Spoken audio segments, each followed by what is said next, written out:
It is a strange thing how little, in general, people know about the sky.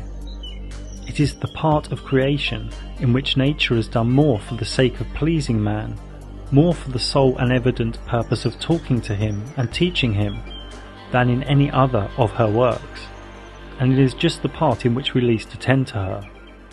John Ruskin. In this offering I will share reality, perception, wonder, archetype, and hopefully a sprinkle of wisdom regarding the sky luminaries.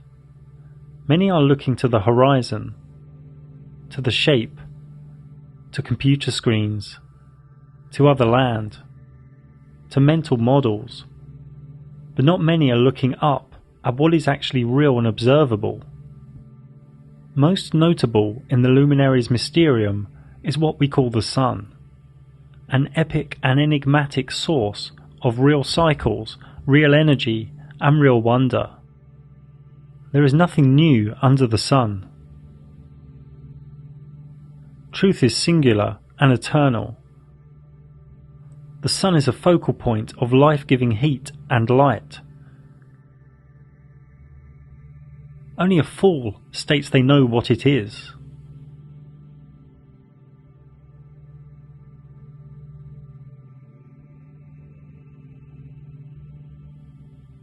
The close sun within our realm makes one full westward revolution every 24 hours, spiralling out and gradually faster to the Tropic of Capricorn on the winter solstice,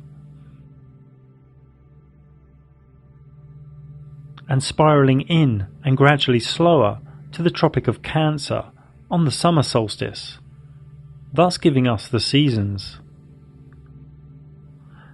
Looking to the west, we can see a sunset move slightly to the right, curving around on its path. And close to the summer solstice, in northern Norway, we can see the sun never sets to the observer.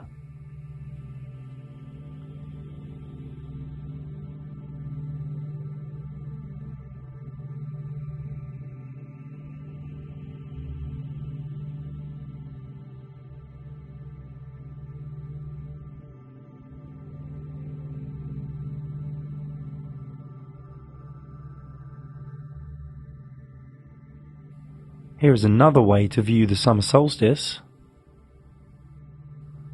The smaller dome here is a human's observable area, and the larger dome could be presented as a flat sky. This is still an unknown. Here is another way to look at the equinoxes.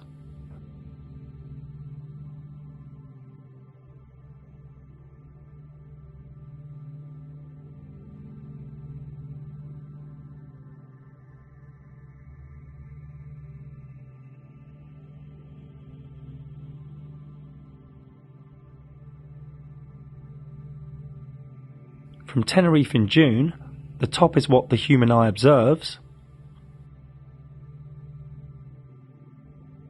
and below is what is really going on.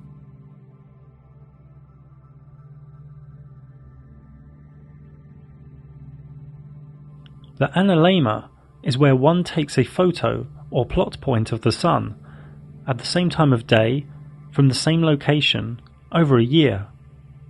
This is from Hong Kong in the Northern Hemisphere, and there is a bigger loop for when the sun is in the Southern Hemisphere, because the sun covers more distance there in its orbit. This clearly shows that the orbit of the sun expands and contracts. It matters not if the analemma is taken from the equator or from the Southern Hemisphere either. The southern loop is always bigger, as one would expect.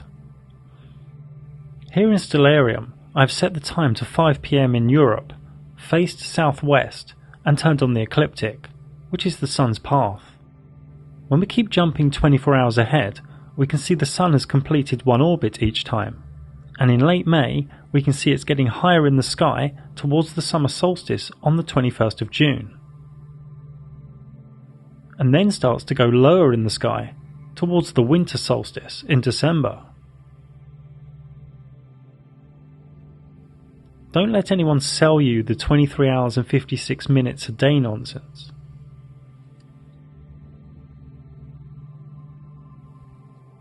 In real life, as it shows in Stellarium, we can see only a section of the night sky. When we move, our vanishing point also moves with us. And therefore, what we can see in the sky moves with us too.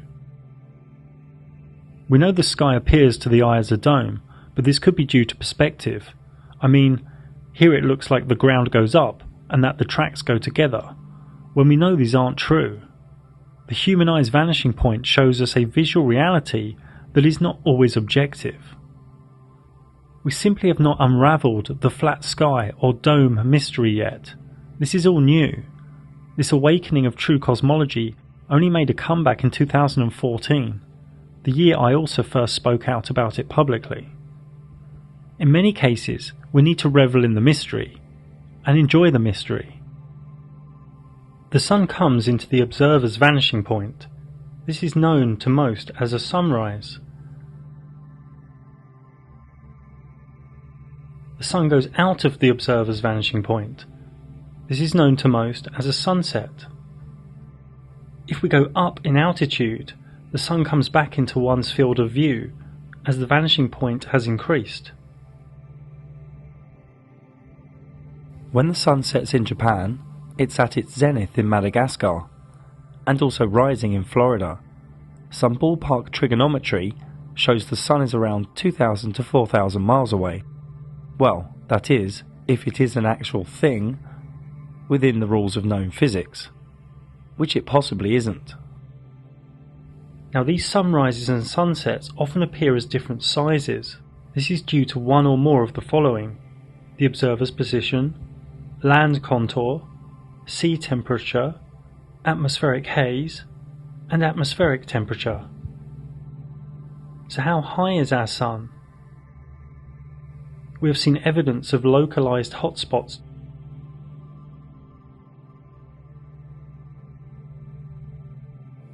This blue sky layer is around 15 kilometers thick. Why it's blue, nobody really knows. Some say scattering, some say ionized gases, others say plasma. The truth is, it is also a part of the luminary's mysterium. This puppy isn't 93 million miles away. If you believe that, then you've had too much exposure to government scripture. I've even heard rumours that some lovers love each other so much that they have a child, and then they give the child away most of the week to centres that program them with government scripture. But that's all for another time. The sun doesn't have flares, but it does have sunspots. Nobody knows what these are or what creates them. But they do help us prove that the sun above oscillates, which appears to the observer as rotation.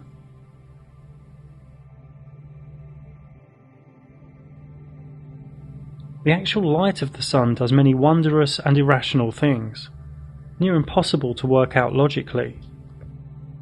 Here is the model for sunlight observation for various months.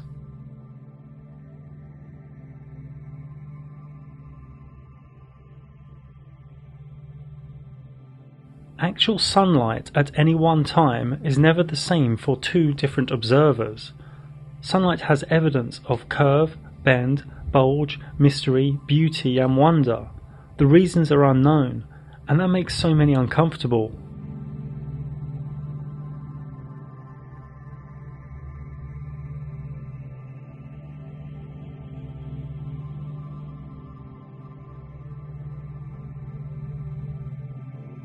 We don't even know if it is really an object.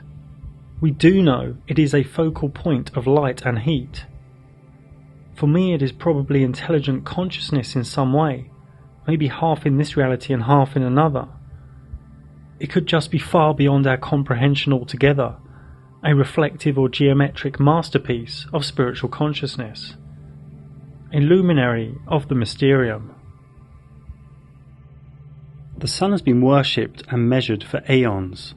The Aztec sunstone calendar marks our present world as the fifth sun to them. The Aztecs saw themselves as the people of the sun, whose divine duty was to sacrifice blood to provide the sun with its nourishment. In India, the Konark Temple of the Sun in Orissa, from at least 2000 BC, has complex and intricate sundials.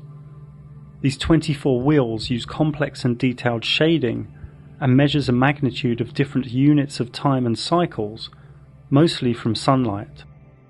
All around the world there are symbols for the sun, and temples aligned to the sun, marking the solstice and equinox. Astrologically, the sun represents one's basic personality, ego, and outward vitality. It rules the star constellation of Leo. There are many sun gods all around the world, from Egypt to India, and to the current Jesus archetype in Christianity.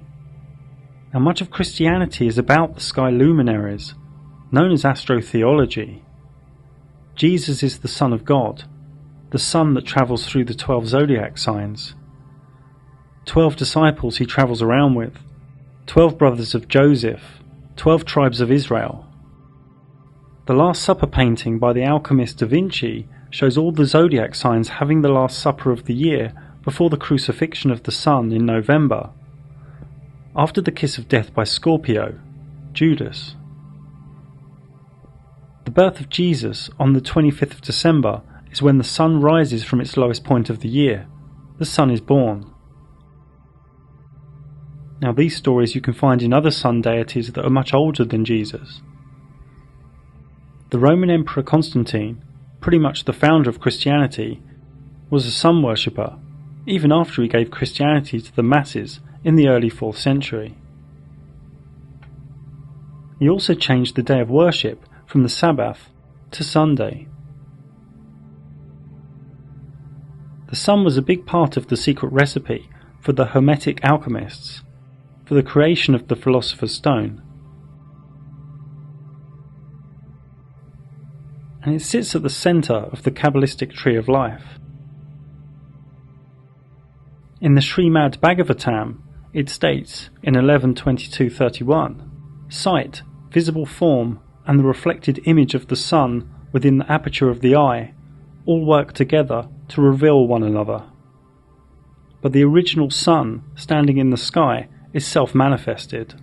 Similarly, the Supreme Soul, the original cause of all entities, who is thus separate from all of them, acts by the illumination of his own transcendental experience, as the ultimate source of manifestation of all mutually manifesting objects."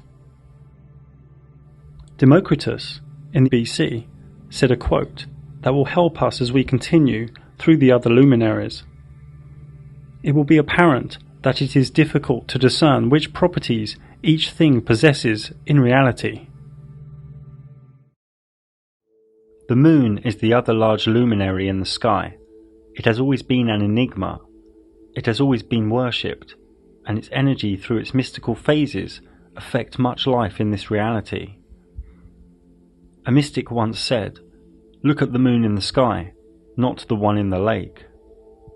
Another said, "Moonlight drowns out all but the brightest stars."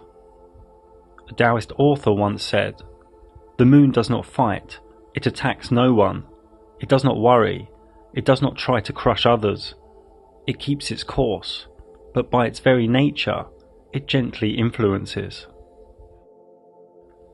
The moon is the same size and distance as the sun, and follows close to the sun's path, the ecliptic.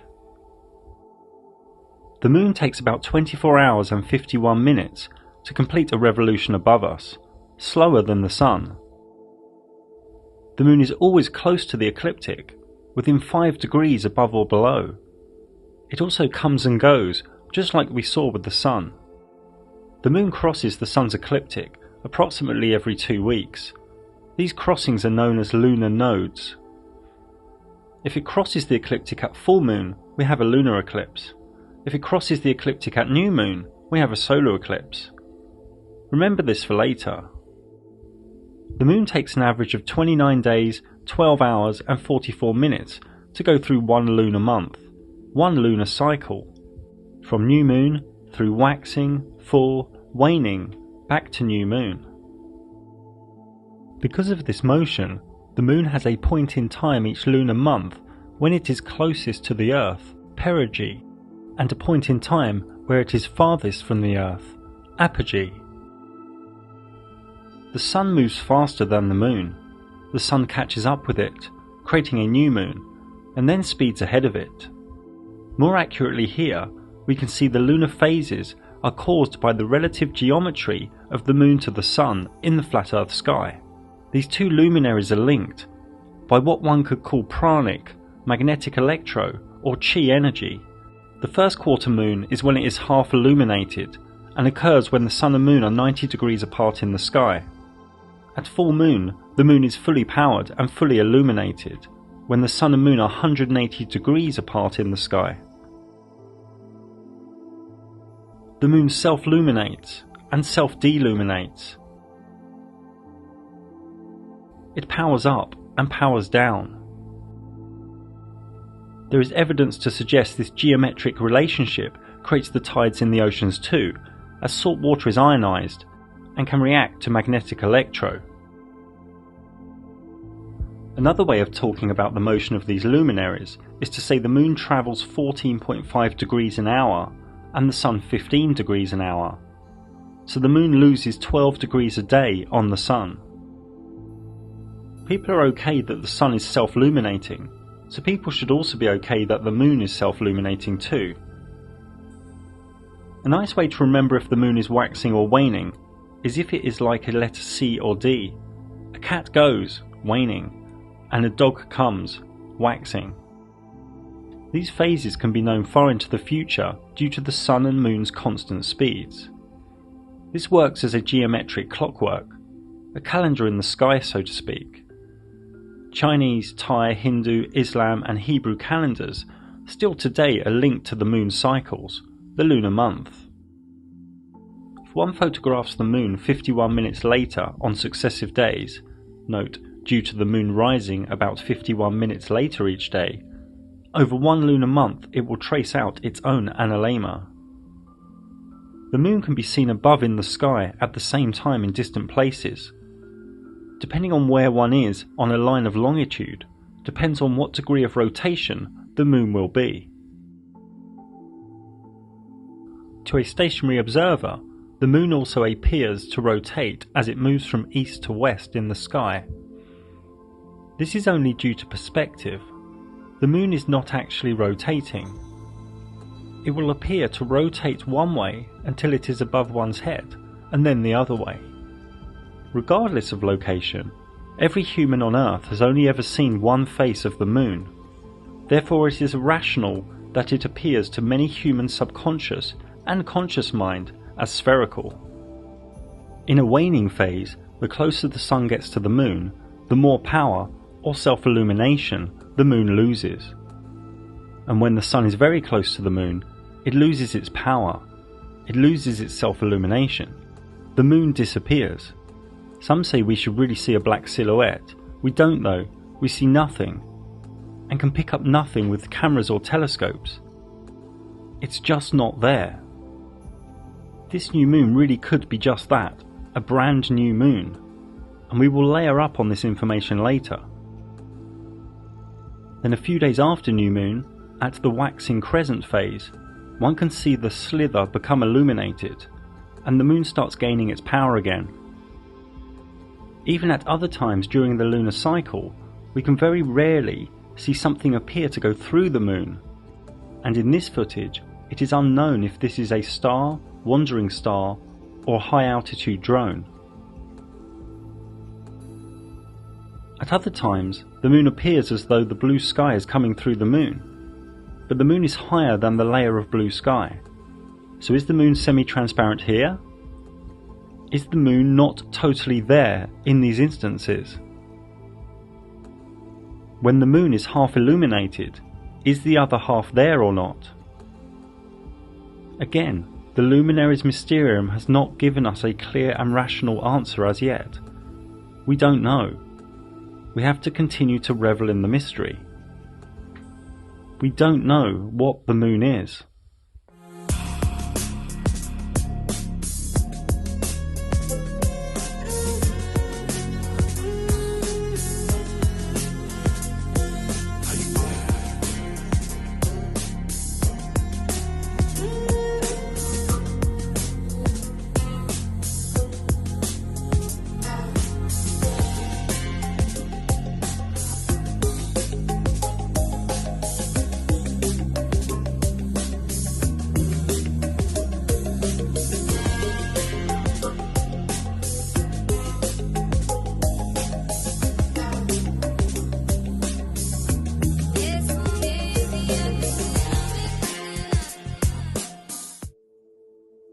We don't know what craters are. In truth, they are just different shades of light and dark. Worth noting, though, that in the electric universe community, laboratory experiments using electric arcs by plasma physicist C.J. Ransom created craters. Is the mainstream story for the 22-degree halos another wild myth? It's almost as if the moon and sun are piercing into this reality, or piercing into a layer in our sky. Both look like spheres to our subconscious, but simply this cannot be so. The moon gives us energy for sure, but whether it is a projection, an actual object, or even an old malfunctioning sun, we don't know. The word eclipse comes from a Greek word meaning abandonment. Quite literally, an eclipse was seen as the sun on a solar eclipse and moon on a lunar eclipse abandoning Earth. The lunar eclipse is only possible exactly on a full moon, when the sun and moon are directly opposite, and also when the moon is at the crossing point of the ecliptic, at the lunar node, when H1 and H2 in the image are at the same altitude. This is all akin to a super tight and accurate astrological aspect of opposition. Any solar year has a minimum of 4 eclipses, 2 solar and 2 lunar, and it is possible to have up to 6 or 7 eclipses in a single solar year. The moon is full, fully charged, and then it loses power, preparing energy, retracting. Then it sparks, surges, pulses. The moon becomes reddish as it continues its potent energetic link with the sun. A pranic or magnetic electro handshake with the sun. Blinking, flickering. It seems to be a reset of sorts, or more wildly, a malfunction or false kickstart of an old sun trying to recharge itself, and then it regains power. The lunar eclipses are seen where it is night time, and over a massive land space with the same intensity. They last for a few hours, much longer than the minutes of a solar eclipse. The change in colour during a lunar eclipse is seen simultaneously by people in different continents, and because of this, the obstruction theory from old Vedic myth is impossible. The theory that it is obstructed by another celestial body, such as Rahu, Ketu, Shadow Planet, Mount Meru, Black Sun or Lilith, is easily debunked, as it would only be visible in a small location. You see, with this lunar eclipse, any obstructing body would be huge, many times bigger than the moon. The solar eclipse has caused fear and been associated with myth, legend and superstition throughout history. Even today, an eclipse of the sun is considered a bad omen in many cultures. Esoterically and astrologically, I would say never make a big life decision near or on an eclipse, only unless you really know what you are doing with bringing the energy down and harnessing it. Predicting eclipses has been going on for millennia too, as early as 600 BC by Thales. Saros astrology can predict eclipses, and this goes back to Chaldean and Babylonian astronomers. A solar eclipse is only possible exactly on a new moon, when the sun and moon are directly together, and also when the moon is at the crossing point of the ecliptic, at the lunar node, when H1 and H2 in the image are at the same altitude. This is all akin to a super tight and accurate astrological aspect of conjunction. Now, many strange humans think there is 93 million miles between these two luminaries, and one is 400 times bigger. This is where the moon is. It cannot be anywhere else. But as we saw earlier, the moon is transparent, stroke disappeared, at this time. We believe the moon is passing over the sun. It should be. But looking at these filtered images, nothing is there. It matters not what one does with telescope or imagery software, one cannot find a trace of the moon. It is as though the sun eats itself. It's really important you understand the moon is not there. Then you might wake up to the magic and mysticism of this realm we are in. Totality during a full solar eclipse can only be seen from a very small area on Earth. This area is usually about 100 miles or 160 kilometers wide, and about 10,000 miles or 16,000 kilometers long. Areas outside this track may be able to see a partial eclipse of the sun. This thin strip is pure flat Earth truth, as a shadow is never smaller than the object casting it. Many think the Vedic dark luminary of Rahu covers the sun. Rahu, the god of darkness, the black sun, the shadow planet. This cannot be true, as the total solar eclipse lasts for only a few minutes at any given place. Objectively, all we know is the sun appears to eat itself due to the pranic handshake. A resetting, a new sun cycle, a refreshed sun. The Vedic myths of Rahu and Ketu are simply archetypes of the lunar nodes, and their myths are spoke of at length in my free moon ebook. There are three types of solar eclipse: partial, annular, and total.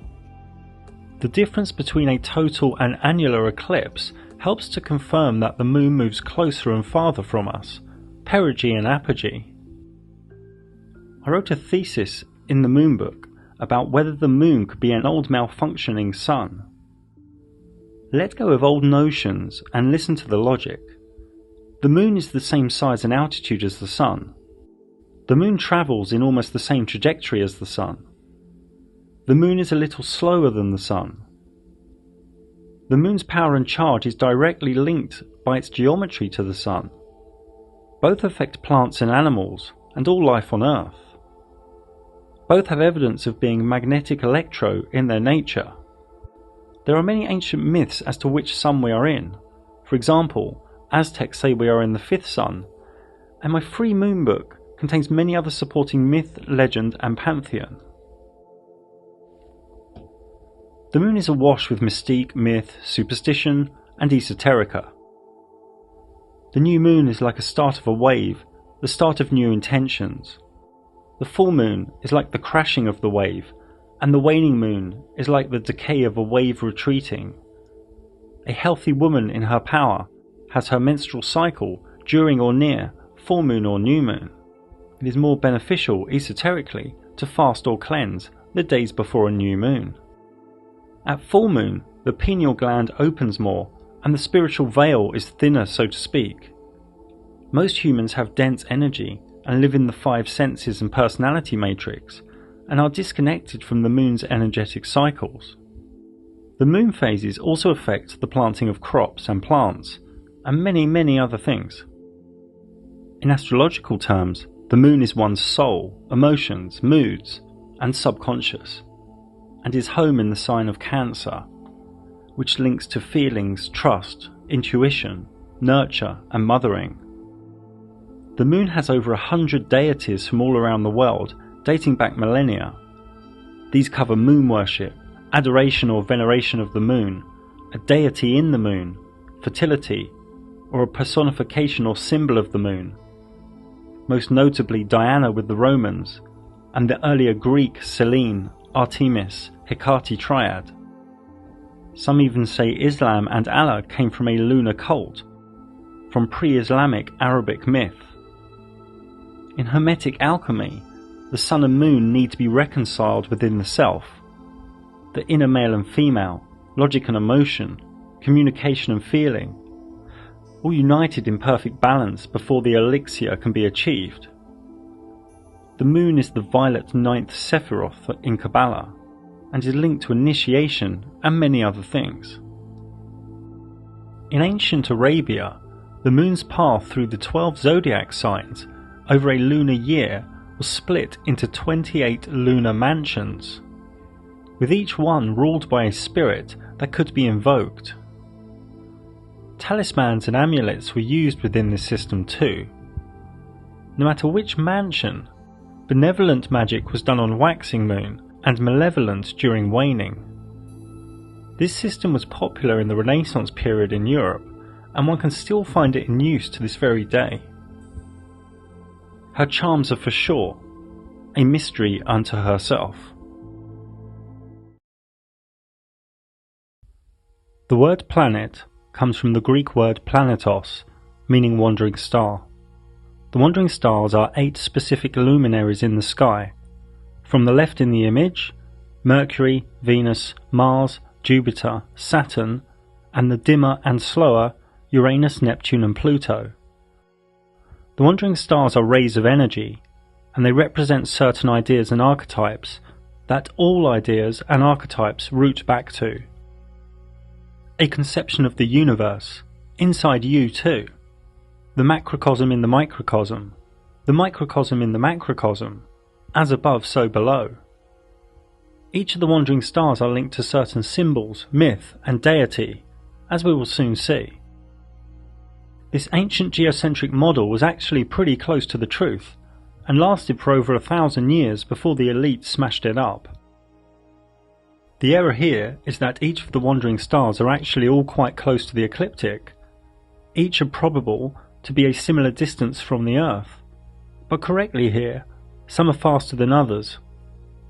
Note too that each wandering star has a unique brightness and colour. Another crude way to aesthetically show the wandering stars is here, all close to the ecliptic. Note though that the speeds here are not correct. Each of the wandering stars has its own retrograde motion. Retrograde is a term used to describe the phenomenon of each wandering star stopping and then reversing direction in the flat Earth sky, before continuing forwards again. A famous aesthetic depiction of the wandering stars was from the model from Ptolemy, who died in 160 AD. His model, mocked today by the masses, was actually quite close to what is. This model is close, but each wandering star is actually close to the ecliptic, less of a distance between them. Therefore these bigger circles and orbits and gaps are not correct. Also, it is not certain if the retrograde motions are doing a loop in altitude, or simply going into retrograde at the same altitude. I cannot repeat enough that each wandering star has a unique motion stroke cycle that is independent from all other sky luminaries. These motions, no matter how they are depicted, always present harmonic geometry. We will go into this a little more later. One could do hours on each of the wandering stars. I aim to share a few minutes regarding each of their motions, characteristics and archetypal energy, the core force of prana from each. Mercury comes from the Latin of miércoles. It has an English translation meaning Wednesday. Mercury rules Wednesdays. Mercury is not what the elite want you to think it is, a rotating spherical rock 50 million miles away, has mind-controlled the masses. The adjectives that come to my mind are divine, geometric, fractal, interdimensional and conscious. Mercury always travels close to the Sun, and due to this it is the most difficult to see with the naked eye. Here I've turned off sunlight stroke daylight so we can move forward 24 hours a click and see its motion forwards, retrograde, then back to the same point again. Its repeating cycle taking 88 days to complete. If we look at any astrological chart depiction, all luminaries revolve around the flat Earth in the middle, all close together at the ecliptic. The Moon may be appearing to move quickly here, but is actually going slower than the Sun, so it falls behind every 24 hours. Mercury stays close to the Sun, passing it, then retrograding behind it. Does Mercury orbit the Sun? Is this a loop, like Ptolemy thought? We don't really know for sure, but it is probable at least sometimes due to Mercury sometimes not passing behind the Sun, but passing in front of the Sun, 13 or 14 times per century, known as the Mercury transit. Now one needs special filters to witness this, and it helps prove just how small the wandering stars are. The next Mercury transit is in November 2019, then in 2032. This event lasts about 6 hours or so. So usually Mercury passes behind the Sun, or does it do something similar to the Moon and disappear when close to the Sun? Who's to say it hasn't disappeared when in front, and the black circle is due to some magnetic electro or pranic handshake, akin to a solar eclipse? It is said that Mercury has phases, just like the Moon, a long 88-day cycle to complete the phases. This graphic is crude. I'm again not saying it loops, and this could be drawn as a straight line or an ellipse or a circle, but it shows, like the Moon, the side closest to the Sun is self-luminated. That the 26% phase on the left is bigger than the 51% phase next to it. If these images are trustworthy, this would suggest a looping higher in altitude during retrograde. Mercury astrologically signifies mind, learning, communication, thoughts, logic, reason and knowledge. It rules the constellation of Virgo, Earth, the energy of intellectualism, rationale and practicality, the orderly and helpful ray of service that overconforms. It also rules the constellation of Gemini, Air, the energy of information, intelligence, change, talking, being social, spontaneous, fickleness and indecision. Mercury retrograde is feared more than other retrogrades of other wandering stars. In retrograde, the power and force of the ray of energy is weakened. It's gone back on itself. In Mercury retrograde, electrics can play up, communication and contracts can be delayed or have misunderstandings. It's a time to back up, re-look at things, and not to start big new projects, sign new contracts, or to buy new electrical goods, properties or vehicles. The most notable deities and archetypes linked to Mercury were the Roman god of wealth, word and commerce. Also Hermes, the Greek god of alchemy, born from Thoth, the Egyptian god of writing, knowledge and the Emerald Tablet. In Kabbalah it is the 8th Sephiroth, and linked to many other things. Venus is from the Latin word Viernes, meaning Friday. Venus is far from what your local gatekeeper school science teacher thinks.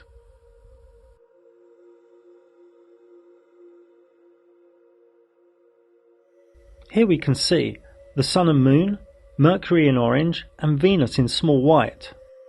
Like Mercury, Venus always travels close to the Sun, but is slower and travels further away from the Sun than Mercury, in a slower cycle, ensuring Venus to be the morning star before the Sun, or the evening star after the Sun. This Venus cycle takes 225 days. To the naked eye, Venus doesn't appear to twinkle, but instead glows with a bright and steady silvery light, making her the second brightest light in the night sky, after the Moon. Out of the wandering stars, it is only Venus and Mercury that have phases. So Venus also appears to get smaller and bigger. So again, it either has an apogee and perigee, or it simply gets smaller and bigger where it is, at the same altitude.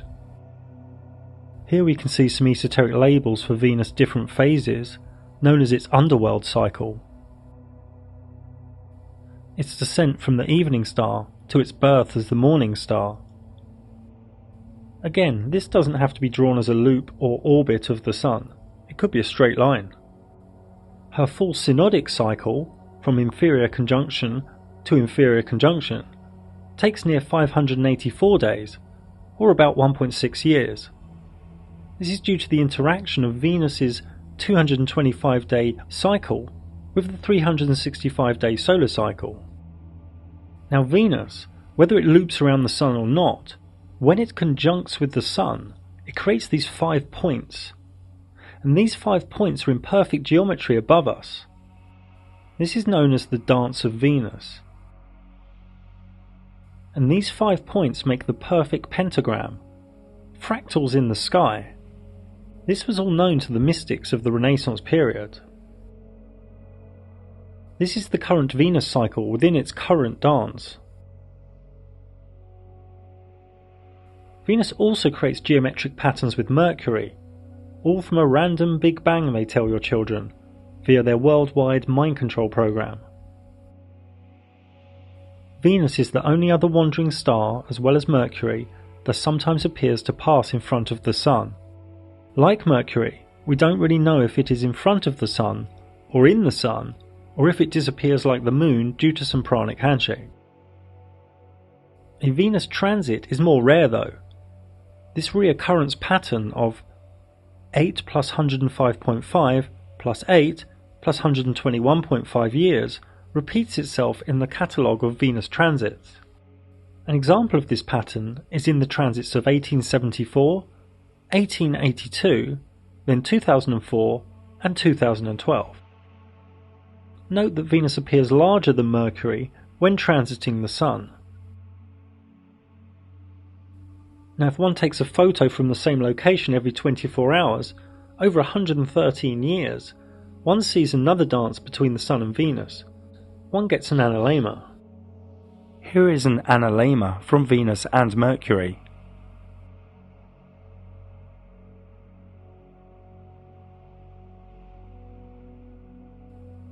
It can be argued that both orbit the Sun.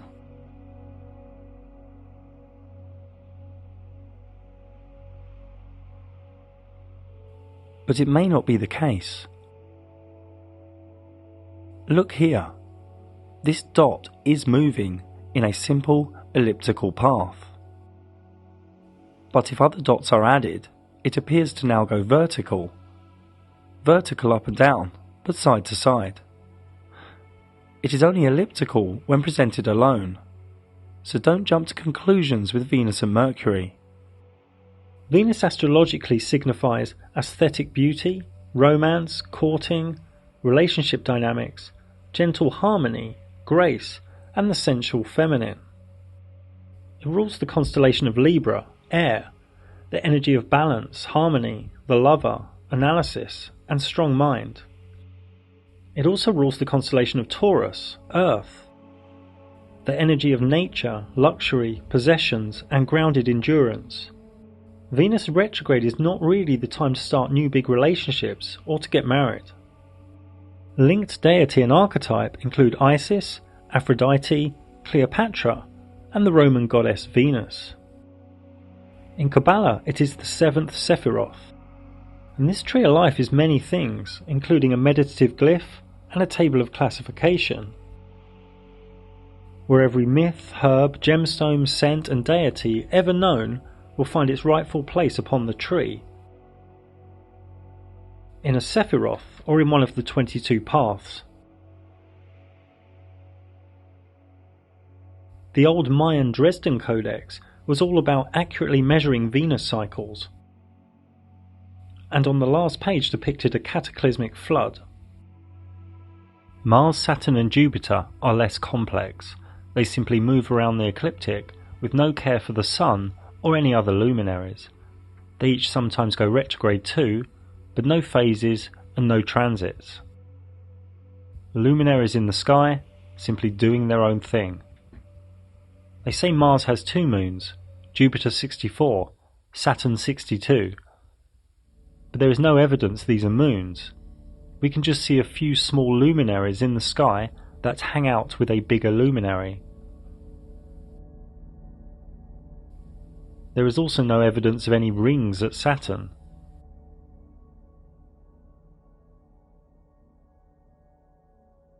This animation you should understand more now. Venus, Mars, Saturn and Jupiter have been added and are moving 72 hours a click. Mars takes 687 days to complete its cycle. Jupiter takes 12 years and Saturn takes 29 years. If you don't understand this animation fully, don't worry, we will layer up more later. Again, due to their retrograde motions, many geometric patterns can be found between these wandering stars. Mars rules Scorpio and Aries, and is the energy of the daring warrior, strength, action, destruction, the male principle. It's linked to gods of war. Jupiter rules Sagittarius and Pisces. It is the energy of expansion, journeys, faith, wealth, mercy and fortune, and is linked to deities of justice and kings. Saturn rules Capricorn and Aquarius. It is the energy of restriction, limiting, discipline, solitude, structure. It is linked to deities that reap. Many people freak out due to the archetype of Saturn that eats children. This is really just to show that it is slow and returns when one is no longer a child. But for sure, the current elite do like to munch on a child sandwich when they get together. In Kabbalah, Mars is the 5th, Jupiter the 4th, and Saturn the 3rd Sephiroth. And again, each force of energy has many attributes in the Kabbalistic tables of correspondence.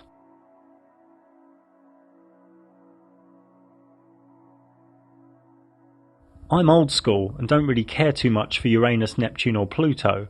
They are so dim and slow, and they were only discovered in recent centuries. They say Uranus has 27 moons, Neptune 13 and Pluto 5. Again, just tiny lights in the sky that hang out. These three generational forces simply move around the ecliptic super slow. Uranus takes 87 years, Neptune 165 years, and Pluto 248 years to get back to the same place, on the ecliptic.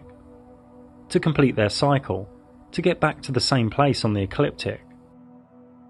They are known in the matrix as outer planets, but in reality they are simply dimmer and slower, and there is no evidence they are further away.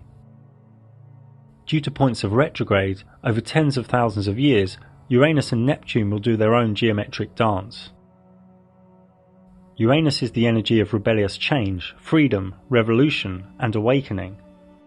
Neptune, the energy of dreams, mystic awareness, and idealism. Pluto, the energy of subconscious forces, death and rebirth, power, obsession, and truth. There is a whole host of geometry in the sky when looking at various combinations of wandering stars, but no evidence of spheres, rocks, gas giants, light years, or any other of the government fairy tales. The wandering stars are each magnificent and radiant forces of energy that contain the human psyche and our subconscious archetypes. The wandering stars have many tables of classification and attributes.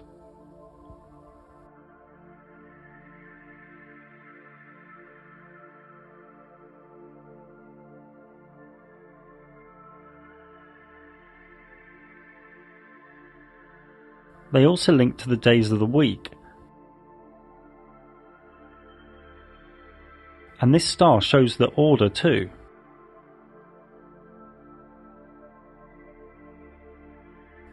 Now, in the time of alchemy, Greek mystics, and then the Renaissance period, many mystics created art of what is known as the celestial spheres.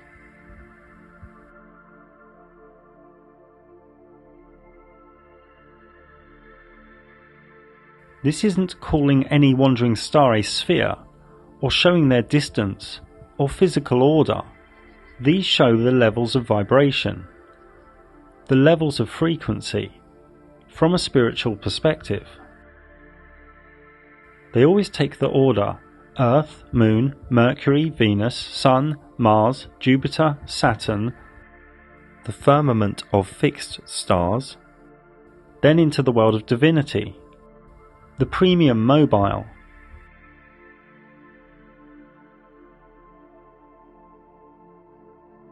paradise,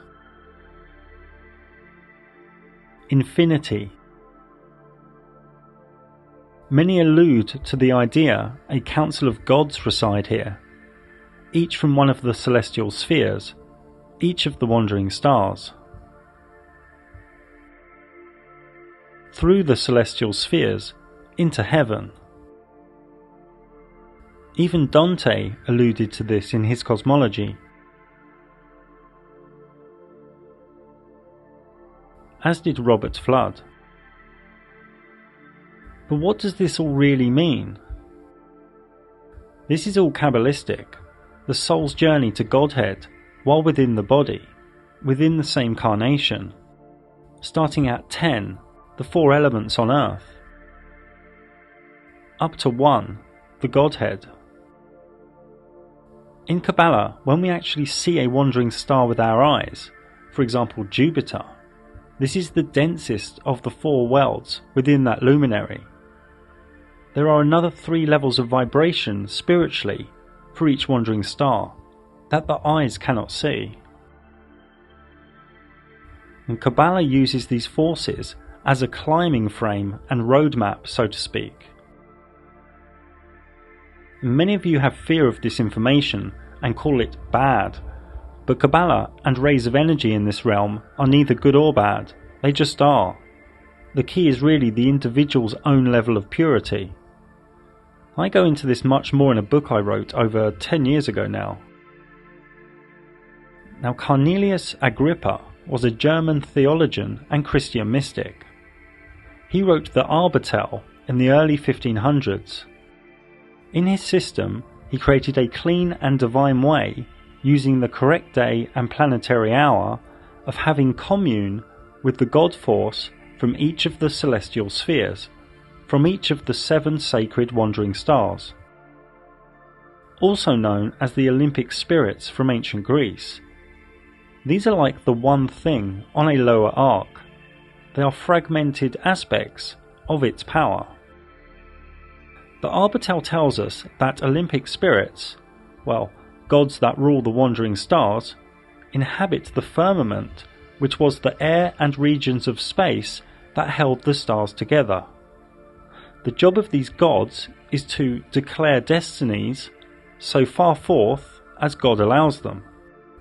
The gig here is not to worship the Olympic spirits, but to balance them in oneself and then move on to attain a unity with the God who expresses itself through these 7 rays.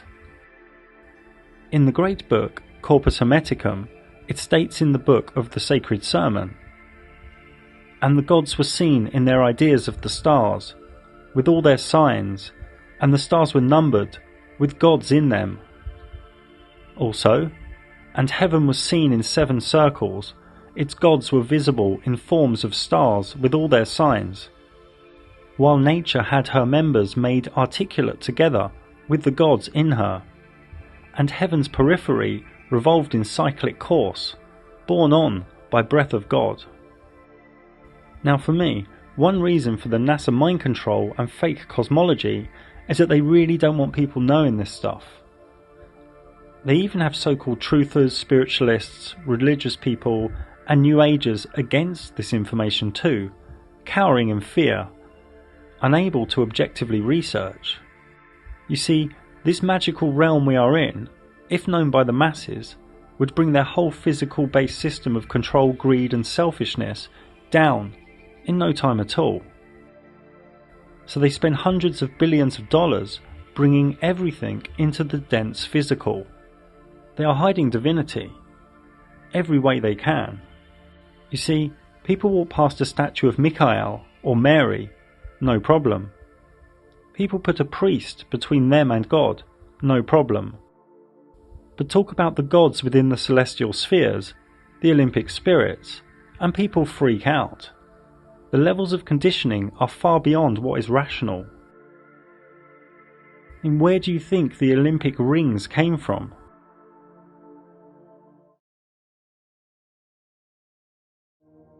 The blanket of fixed stars all move in unison, as one, with next to no evidence of any parallax. The blanket of stars are probable to all reside at the same altitude, behind and higher than the wandering stars,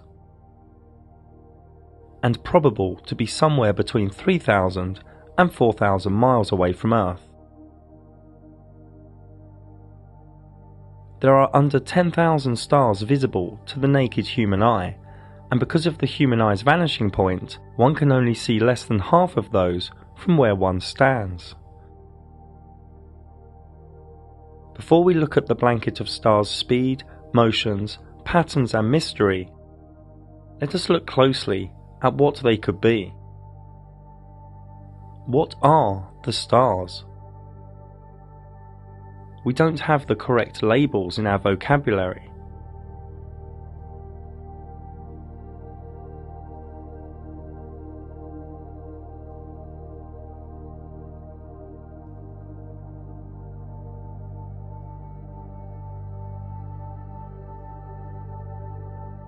The words that arise for me are geometric, intelligent, fractal, divine, holographic, interdimensional. Some even appear as diamonds. Some hollow.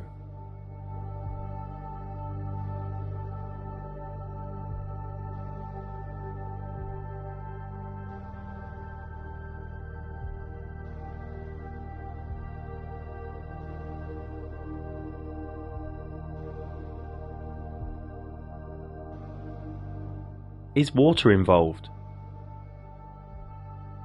Is sololuminescence involved, where high-frequency sound waves in liquid cause a bubble to implode into light?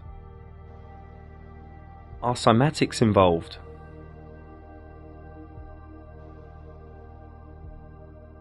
The language of resonant frequency?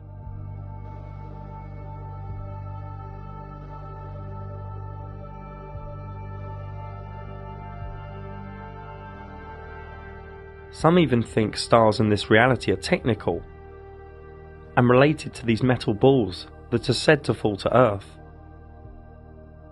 If one zooms past a star and then increases the brightness, it can appear to the eye like the star is indented into the firmament. This is 160 times zoom, at sunset, with clear visibility. We just don't know.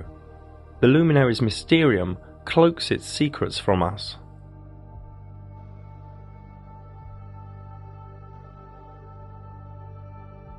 The blanket of stars revolve around Polaris, the North Star above the central North Pole. With time-lapse we can see this, day after day, rolling out the lie of four motions. To find Polaris in the northern sky, just look for Ursa Minor or Ursa Major. From Chicago we look north and we see the stars rotate around Polaris, and from Paris.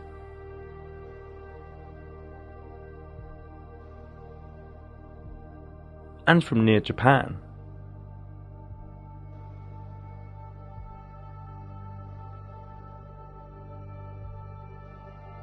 This is from southern Spain. The stars complete one cycle, stroke one revolution, every 23 hours, 56 minutes and 4 seconds, making them a little faster than the Sun, with the Moon being the slowest of the three. Here is a macro way to present these northern star trails.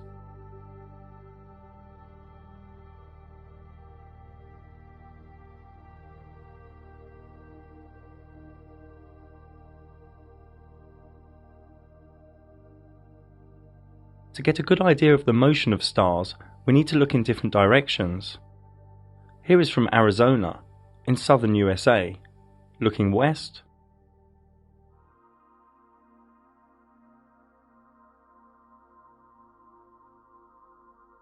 looking east,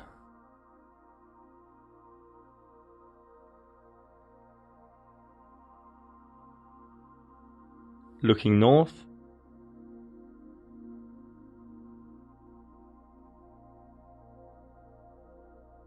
and looking south.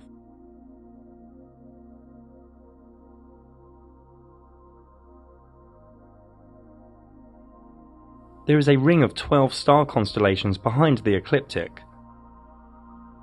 known as the signs of the zodiac. This is the same even if one is in Chicago, North Mexico,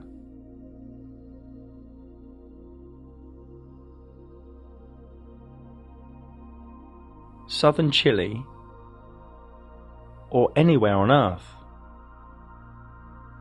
So if one splits the circular 360-degree ecliptic up into 12, one gets 12 times 30 degrees, each being a sign of the zodiac, which all takes 23 hours, 56 minutes and 4 seconds to revolve above us.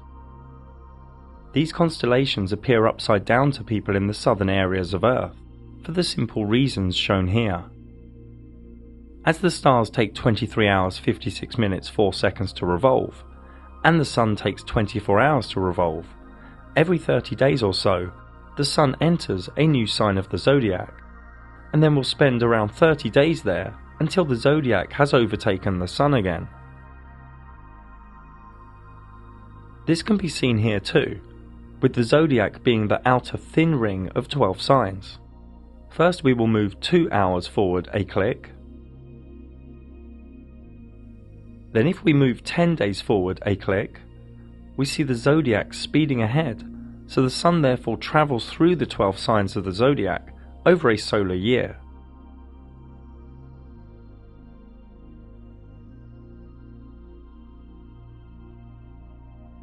Due to us knowing all of the main speeds in the sky now, here is the approximate time each luminary spends within each of the 12 signs of the zodiac. We will come back to the zodiac again soon. Many naturally think, whether under a dome or a flat sky, that all the stars move in unison the same way, but this isn't so. South of the equator, an observer can see a wheel in the sky to the south, spinning in the opposite direction. And here are more examples.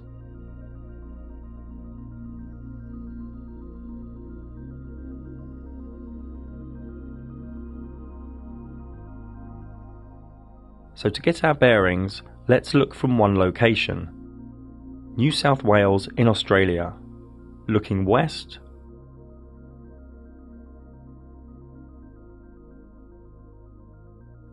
looking east,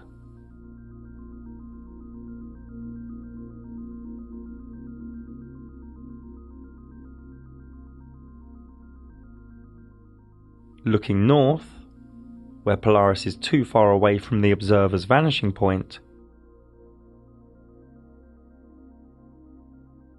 and looking south.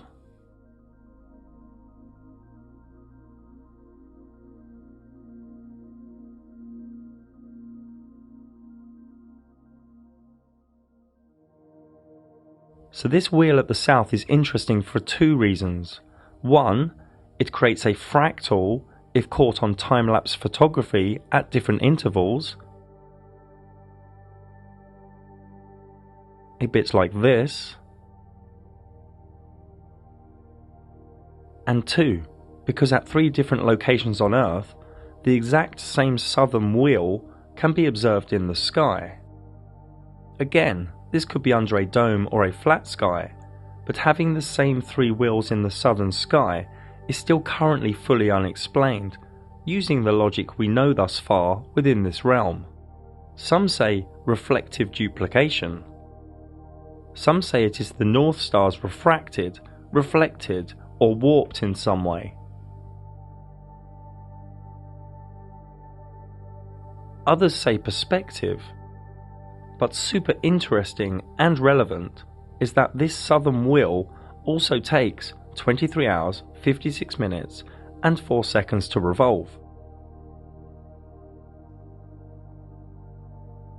We just don't know all the answers to the luminaries' mysterium. The precession of the equinox is a real phenomena. Over 26,000 years, the whole blanket of stars completes a tiny wobble, ensuring that the exact point above the north celestial pole moves in a small, super slow circle. This is all known as the Great Year. If we go as north as possible on Earth and look up with the equatorial grid on, Polaris is at the centre. Now if we turn the azimuthal grid on, we can see Polaris off-centre. And if we change the year by 2,000 year chunks, the whole blanket of stars moves ever so slightly. The Earth isn't moving or tilting or wobbling, it's the blanket of stars moving.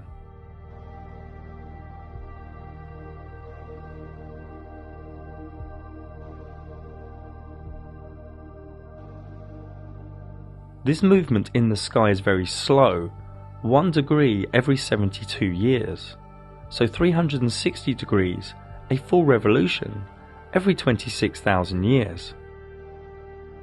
The motion of the stars is like this. The zodiac signs move in one direction on the ecliptic, but the wobble is in reverse, hence the words precession of the equinox. So recently, from the age of Taurus, through to Aries, through to the current age of Pisces, and soon into the age of Aquarius. On every spring equinox, the sunrise to the east has the current age behind it, and we are coming out of Pisces into Aquarius. And due to the 1 degree wobble every 72 years, every 2,160 years or so, humanity enters a new age.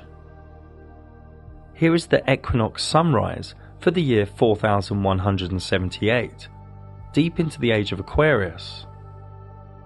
So the sun goes slowly through all 12 signs in reverse on the spring equinoxes, before completing the great year, the precession of the equinox. This new age of Aquarius is arriving within the next 200 years or so. Aquarius is open-minded, inventive, intellectual, reformative, and adventurous. It is also unpredictable, defiant, unemotional, and rebellious. It focuses more on the group than the singular. The current system in illusory Pisces is already in its dying days before this new age ushers in. Moving on, the astrolabe is a beautiful and intelligent device, and can be traced back to around 200 BC. It has many uses, such as the sun's path and the time of day. It's made up of 4 plates and a ruler, and together each part has specific uses for measuring, observing, and calculating. The device can be used for star locations, cardinal directions, wandering star positions, sunrise and sunset, eclipses, and so much more. And this still works today. No CGI and no Wi-Fi needed. Another device, the planisphere, can be traced back to the 1500s. This can display the visible stars in the sky for any time and date. And this still works as was designed. No 5G required. Both the astrolabe and the planisphere were totally designed within and for the Flat Earth Luminaries Mysterium. The zodiac is a wealth of energy, wisdom, archetype, and meaning. Nobody knows who first grouped the 12 constellations on the ecliptic, but it is ancient, received from a higher state of consciousness, pre-flood for sure. Each sign has been anthropomorphized as figures, animals, and archetypes. Each sign has been studied and wondered over by mystics, astrologers, healers, and artists. The zodiac splits up the 12 months, 4 seasons, solstices, and equinoxes. Each star in the sky gives us energy, and why would you not believe that? The luminaries of the sun, moon, and wandering stars give us energy, and each star also gives us energy. Therefore, groups and clusters of stars also give us energy as collectives. Each sign has its own energy signature, its own archetypes. The sign motivates any wandering star within it, and asks the wandering star what is it seeking. Each zodiac sign is within one of 4 elements, one of 3 quadruplicities, and also a gender. As we already know, The wandering stars travel through the signs at different speeds and durations, and each sign has a ruling wandering star, and also a wandering star that when within it is in its exaltation, detriment, or fall.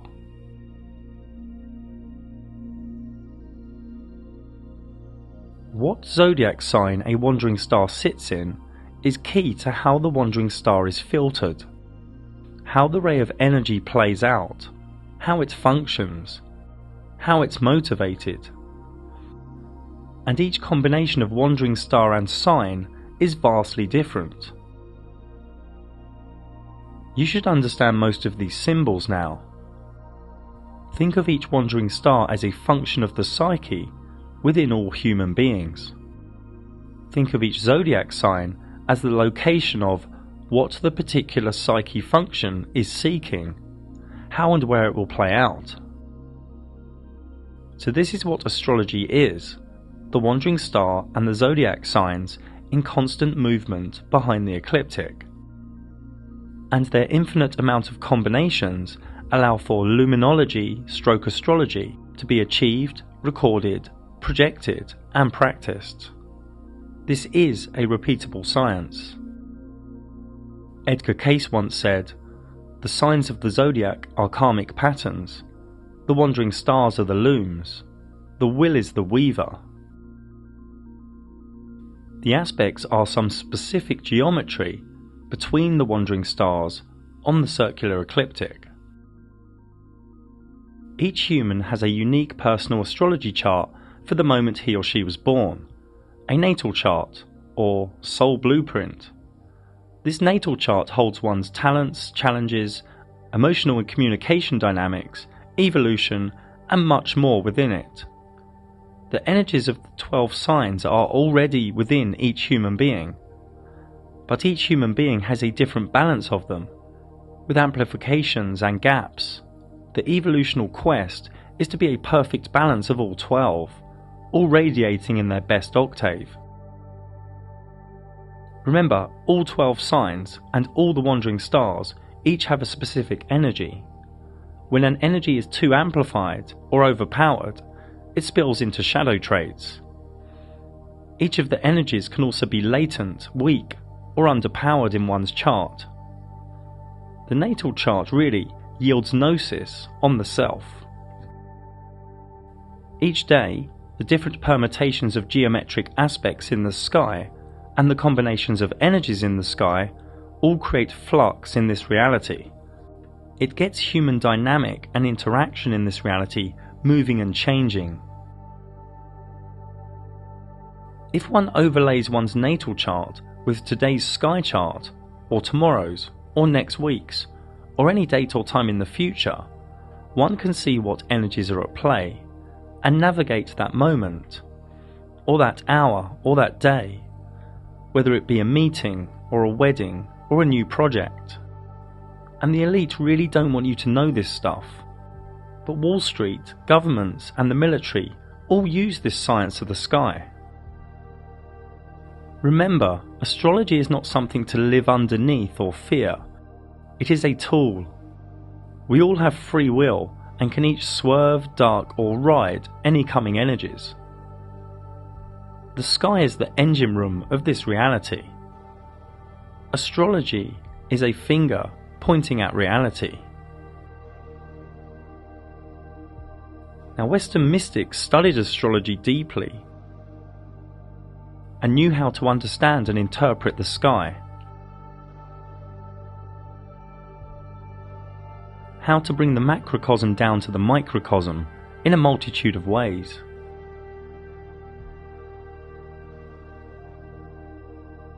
Many self-initiatic mystery schools had an experience where, in a vivid dream or altered state, all the stars would fall into the person at once, and the initiate would wake up with a jolt, at a higher vibration, changed. You may think this is folly, but this is real.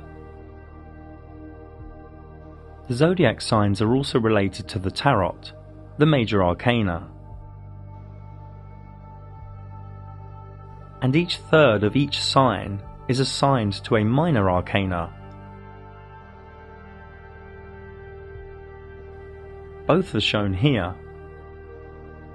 The profane think tarot is just for divination, but the tarot energies are forever present through the sky, through time, fitting like a glove to the energies of luminology. It might be wise to ask yourself why astrology is not taught at colleges or universities.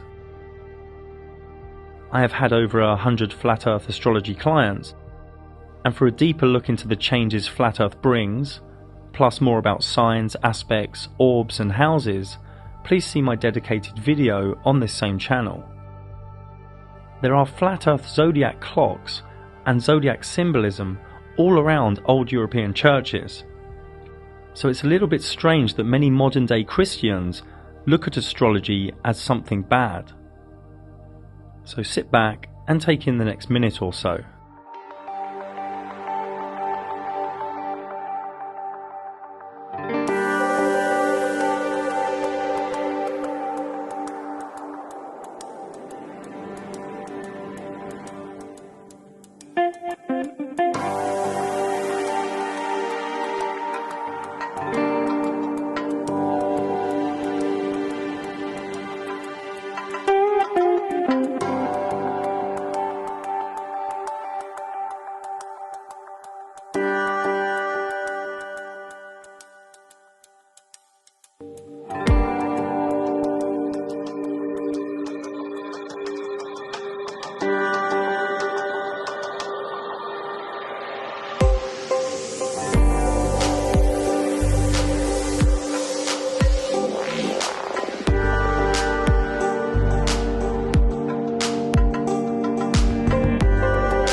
We still need to cover some of the other luminaries in the sky, ones with wild stories within the zombie matrix.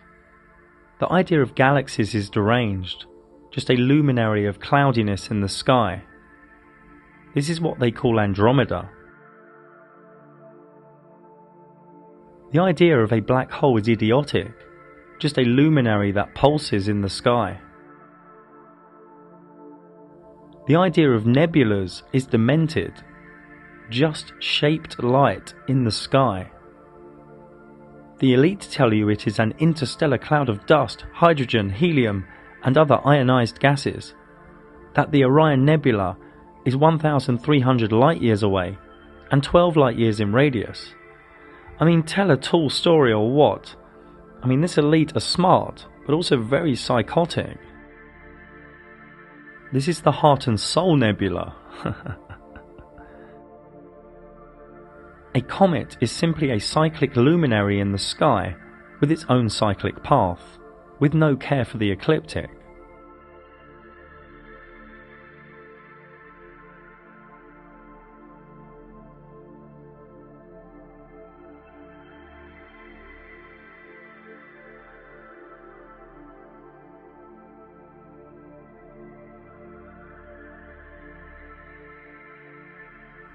Shooting stars are simply lights that wisp across the sky, appearing randomly, but often at synchronistic moments. These are not meteorites. There is no evidence of these so-called meteorites ever landing on Earth.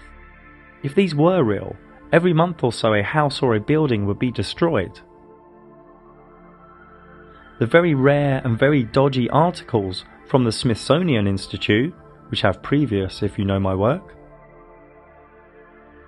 and other mainstream news agencies don't really give us any hard evidence.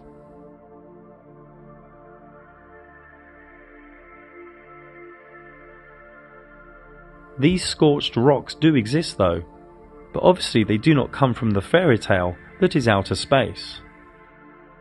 This is supposed to be the biggest meteorite on Earth. No crater nearby, no witnesses. Now, to diverse just a little bit, giant craters probably were created from sinkholes or from some ancient technology. We don't really know. But we do know that a lump of rock didn't land and then just vaporize on impact. And we know that a fireball making a big dent in the ground isn't really rational. More on the cover-up of meteorites and craters is in my Edge documentary. Now, meteor showers are just cyclic, wispy luminaries that come in groups. The Perseids shower every August is the brightest. The dense and cloudy area of stars in the sky is known as the Milky Way. This is not really what this was called. This was called the Great Rift, or the Dark Rift, by different people all around the world. I did a whole documentary exploring some of the ancient myths and knowledge surrounding this area of the sky luminaries. Feel free to check it out. The Northern Lights are highly probable to come out of the North Centre. We don't know what they are, but they must be linked to magnetic electro and or divinity. The light pillar phenomena occurs rarely and randomly where it is cold. The story of ice and optics doesn't work for me. Going full cult scientism on divine beauty is fool's work. The sky is a giant calendar. The sun tells the time, the moon tells us the day, and the stars tell us the months and years. We live inside a beautiful realm, a perfectly designed timepiece, with mathematics and fractals within its fabric. The sky is the only real tangible calendar. What else is there to live by? The toxic Gregorian calendar the Catholics fed you? Dates your boss tells you? Days of celebration your governments tell you? Or is it wiser to live by the energies and events in the sky, the dance of the luminaries, the art of astrology, which is happening above your head, and you don't give it a moment's thought because you've been conditioned not to care or wonder or contemplate? This realm is divine. It is created by higher consciousness, a higher power.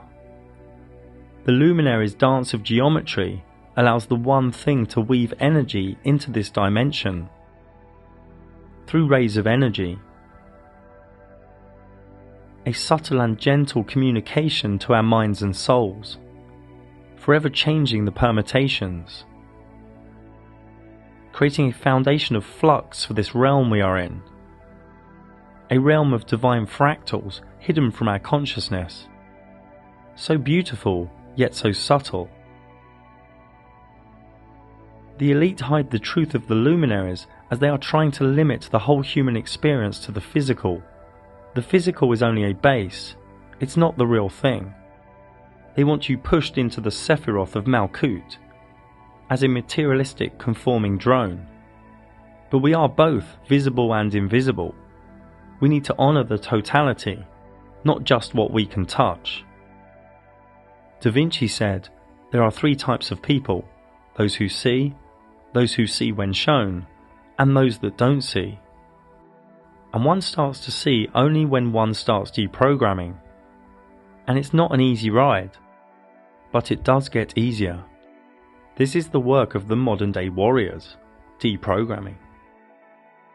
We don't know our cosmology, but we do know we are in a magical realm of divinity. Are you just coming from the mind to know the sky, or are you reveling in the energies and the invisible wonders of the Luminaries Mysterium? The Luminaries Mysterium is a key out of the Matrix, out of the cult-like scientism religion, but you have to embrace the sky's truth. Love the sky, a beautiful gift from our Creator. Many of you are trying to rationalize a divine mysterium, and one's life here is full of questions, but only fools are full of answers. Srimad Bhagavatam 2.637. And because all of us are bewildered by the illusory external energy of the Supreme Lord, we can see only this manifested cosmos according to our individual ability. Corpus Hermeticum, the secret sermon on the mountain. For I will sing the praise of him who founded all, who fixed the earth and hung up heaven.